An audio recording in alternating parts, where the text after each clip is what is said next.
GMR Shopping Mall grand opening on 10th September in Miapur.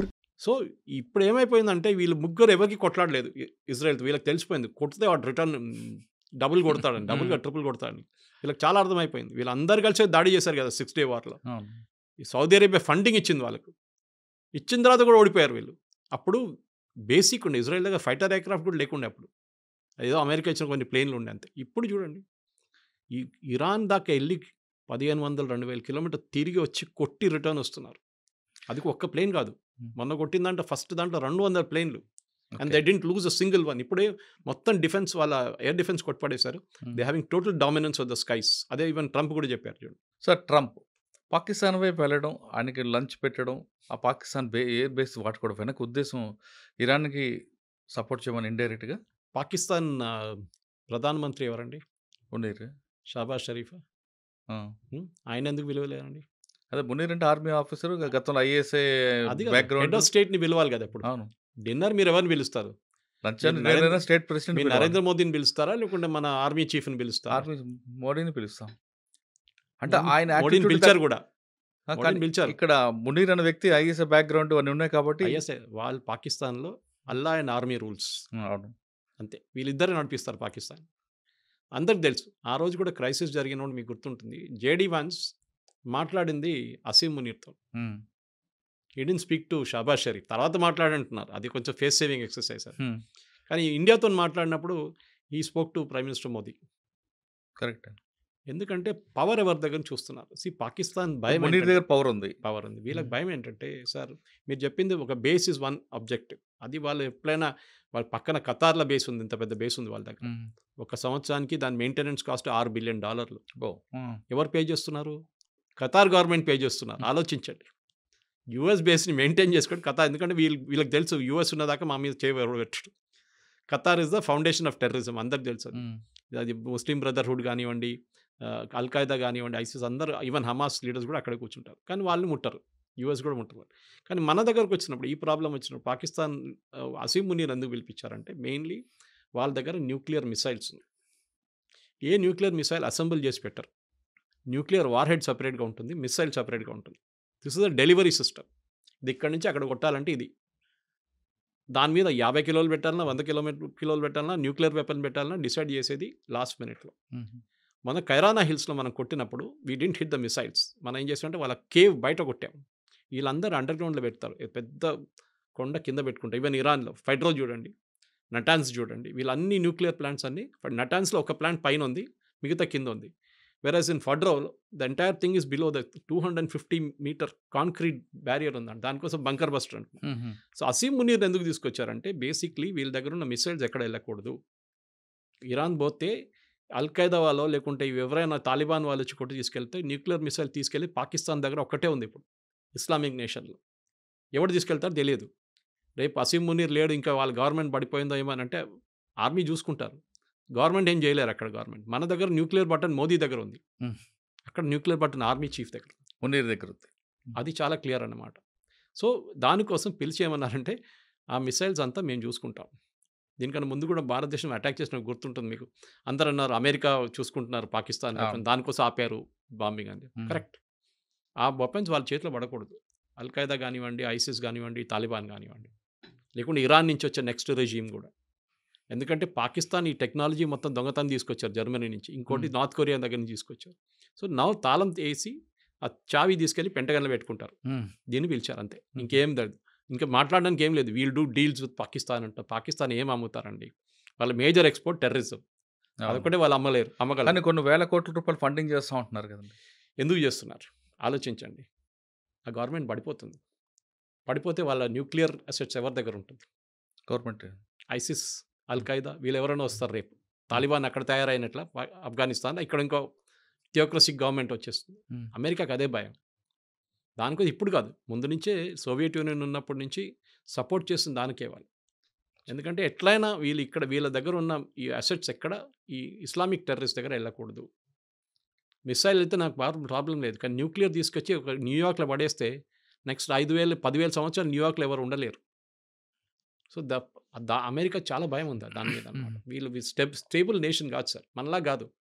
మన దగ్గర stable nation మనం. ఒక డెమోక్రటిక్ పార్టీ ఉంది, మన ఎలక్షన్ నడుస్తుంది, ఆర్మీ ఉన్నారు, ఎయిర్ ఫోర్స్, అంతా ప్రొఫెషనల్ సిస్టమ్. వాళ్ళ దగ్గర ప్రొఫెషనల్ కాదు. ఈ ఆర్మీ చీఫ్లు కానీ ఎయిర్ ఫోర్స్ చీఫ్ పాకిస్తాన్లో ఫస్ట్ రాగానే లండన్లో ఒక పెద్ద ఇల్లు తీసుకుంటాడు. వాళ్ళకి అమెరికా ఫండింగ్ ఎవరైనా ఇస్తారు దానికి. వాళ్ళ పిల్లల్ని ఆక్స్ఫర్డ్, కేంబ్రిడ్జ్ పంపిస్తారు, లేకుంటే MIT పంపిస్తారు. మీరు చూడండి, every Pakistani general from Yahya Khan to Pervez Musharraf to general Ziaul Haq అందరు ఇదే చేశారు. మన దగ్గర ఉన్న కశ్మీరీ పొలిటీషియన్స్ కూడా ఇదే చేస్తారు. ఒమర్ అబ్దుల్లా, ఫరూక్ అబ్దుల్లాకి లండన్లో ఇల్లు ఉన్నాయి, పెద్ద ఇల్లు ఉన్నాయి. వాళ్ళ పిల్లలంతా బయట చదువుకున్నారు. సో వాళ్ళకి టెండెన్సీ ఉంది. అది దాన్ని కంట్రోల్ చేయడం మొత్తం US చేతిలో ఉందన్నమాట. ఇప్పుడు కాదు, ముందు నుంచి. That is exactly what Trump did. కొత్తది ఏం లేదు దాంట్లో. మోదీ గారిని పిలిచారు కదా డిన్నర్కి. ఈయన లంచ్ పిలిచినంత మోదీ గారు డిన్నర్కి పిలిచి నేను రాలేపో అని చెప్పేసి వచ్చేసి ఆయన పూరి వచ్చారు. Ego problem. అరే నువ్వు వాని పిలుస్తున్నావు, నా మమ్మల్ని ఈక్వల్ చేస్తున్నావా? Is only an army chief. వాడు కావాలని చెప్పి వాడే మెడల్ వేసుకున్నాడు ఫీల్డ్ మార్షల్ అని చెప్పి. సార్ ఫైనల్గా చెప్పండి, సోనియా గాంధీ గారి స్టేట్మెంట్ మాత్రం కేవలం ఎలక్షన్ చూడాలంటే అంతే ఇంకేం లేదు. ఇప్పుడు కాదు కదా, అంటే అటు తిరిగి ఇటు తిరిగి మన దేశంలో 2 పార్టీలు విభేదాలు రావా?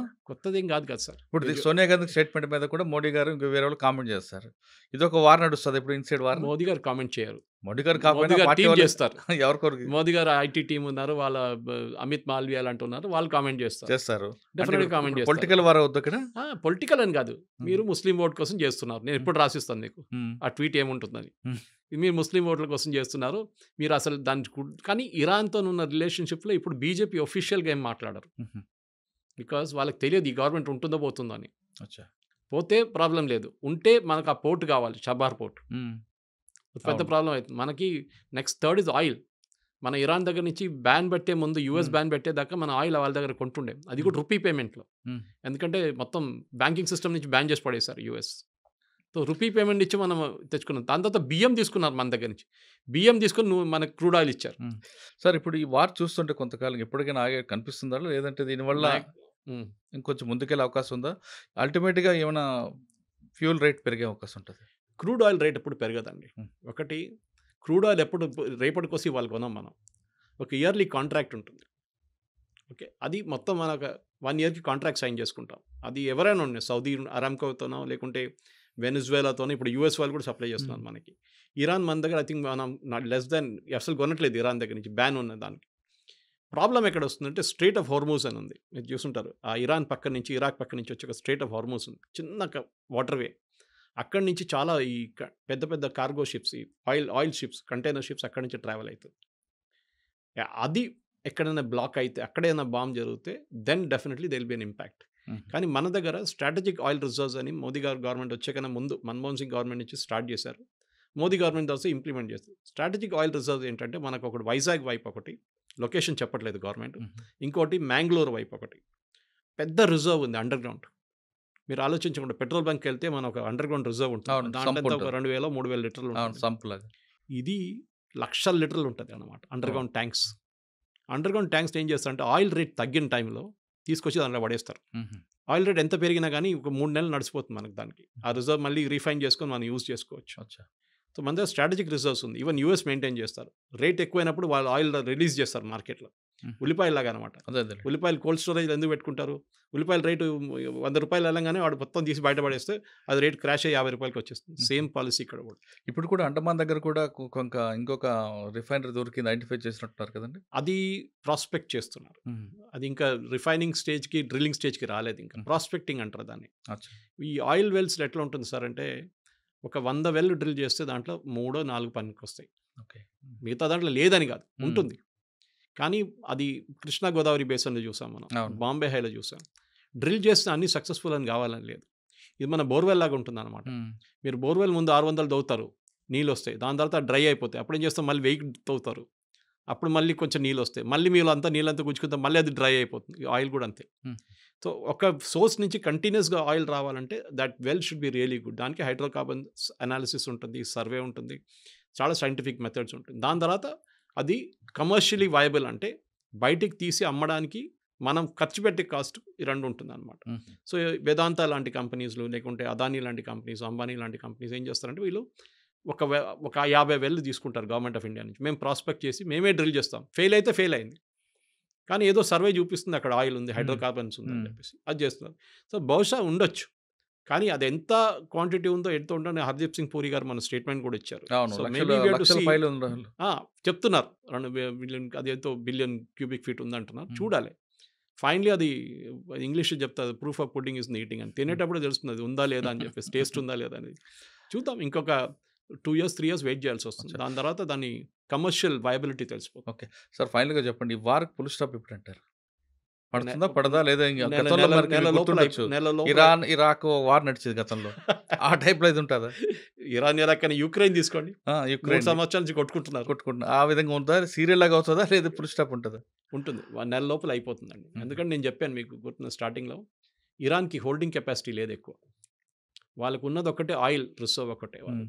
మిసైల్ రిజర్వ్ కూడా తగ్గిపోతుంది వాళ్ళది. ఓకే. హూతీలు సపోర్ట్ చేయట్లేదు, హెజ్బుల్లా సపోర్ట్ చేయట్లేదు, హమాస్ సపోర్ట్ చేయట్లేదు. వాళ్ళు ఇప్పుడు ఏం చేయాలి? వాళ్ళు కంప్లీట్లీ ఐసోలేట్ అయిపోయారు. హ్మ్. యూఎస్ ఏమో ప్రెషర్ పెడుతున్నారు. దానికోసం చూడండి ట్రంప్ ఏం చెప్పారు? నేను 2 వారాలు టైం ఇస్తా అని చెప్పారు. 2 రోజులు కాదు. 2 వారాలు. So think over it. ఈ 2 వారాల్లో వాళ్ళ దగ్గర మొత్తం అన్ని మిసైల్స్ అయిపోతుంది క్వాంటిటీ. లాంచింగ్ సైట్స్ని ఇజ్రాయెల్ కొడుతున్నారు. వాడు బయటికి తీసుకొచ్చి లాంచింగ్ సైట్ పెట్టగానే మన దివాళీ పటాకకి బాటిల్ పెడతాం చూడండి. పెట్టంగానే దాంట్లో రాకెట్ పెట్టే ముందు ఆ బాటిల్ కొట్టేస్తున్నాడు. హ్మ్. అది వీళ్ళు చేస్తున్నారనమాట. హ్మ్. So definitely by in another 10-15 డేస్లో ఇరాన్ కంప్లీట్గా సరెండర్ అయిపోతారు, లేకుంటే దే విల్ స్టాప్ ఫైరింగ్ అంతే. సరే ఆ విధంగా తీసుకొస్తారా? లేదు ఒక డిప్లొమాటిక్‌గా మేమే వెనక్కి తగ్గుతున్నాం అని అంటారా? అదంతా పాకిస్తాన్ ఏం చెప్పారండి? ఆ! వాళ్ళే ఫస్ట్ ఫోన్ కాల్ చేసేసి మేము సీజ్‌ఫైర్ కావాలన్నారు. అవును. దాని తర్వాత మాట్లాడలేదు ఇప్పుడు. ఎవరు అంటే చెప్పారు? అదే అదే ఎంఓలోకి వస్తారు వీళ్ళు కూడా? They have to face saving exercise అంటారు ఇంగ్లీష్‌లో. హుహు. మేము ఓడిపోలేదు. మేము కొంచెం మేము వాళ్ళకి తగ్గాం. పాపం మేమే భయపడతారు ఇజ్రాయెల్ వాళ్ళు మమ్మల్ని. దానికోసం మేము కొంచెం వెనక్కి దిగాం అంటారు.